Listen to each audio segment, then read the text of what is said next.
for a lot more than a minute. This when I was 12 years old, so I really didn't have time to sort of process all of that. The singer appeared on the People Everyday podcast for an in-depth interview where he discussed his life and career, also revealing for the first time how life for a gay man in the industry is completely different from what people outside the entertainment sphere could ever imagine. Talking about his musical past, Campbell said, "I refer to myself as a former child star because that's just what I am. As a kid from Waxahachie, Texas, Tevin got scooped up by superstar maker Benny Medina when he was just 12.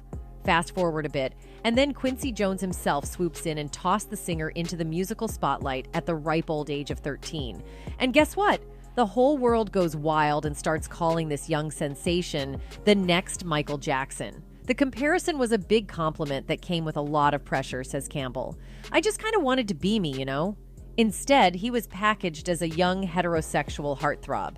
Talking about those plans after hitting his marks with major records like I'm Ready in 1993, Campbell admitted, "I don't think the sex symbol thing worked, but the love songs last."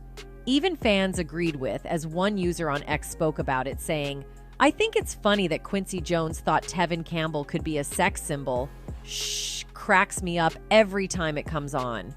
To prove his point, he gave an instance with Can We Talk, a song that was almost given to Usher, his contemporary at the time, earned Campbell a Grammy nomination, and has seen a resurgence in recent years thanks to a popular TikTok singing challenge. "I had no idea at the time, like when I was 15 or 16 recording this song, that it would have that impact," says Campbell. "I was just a kid singing in the studio." When I was a kid, I had no idea that this was the story behind Can We Talk. But apparently, L.A. Reid wanted Usher to have Can We Talk, and Babyface wanted me to have Can We Talk, and it was a huge... Coming of age in the heteronormative space of R&B at that time, I didn't hide anything about me. I didn't try to act a certain way or anything, says Campbell. But also he notes of that era in the industry, you just couldn't be gay back then. Seems his comfort might have been thanks to the fact that he had already been exposed to a lot more than a child should have seen. While he was working with Quincy, this is why many people on the internet seem to believe the singer might have been groomed by Jones and maybe even some other producers. Considering the track record of Jones with minors in the industry, these claims weren't really far-fetched, particularly in his case because the man had been caught up in way too many grooming scandals. Besides the infamous story of how he and Michael Jackson might have fallen out because the deceased singer was done being his pawn, there are also other similarly sinister stories involving him and tough guys like Will Smith and Tupac. In their case, it had long been rumored that Jones might have forced them into sleeping with him.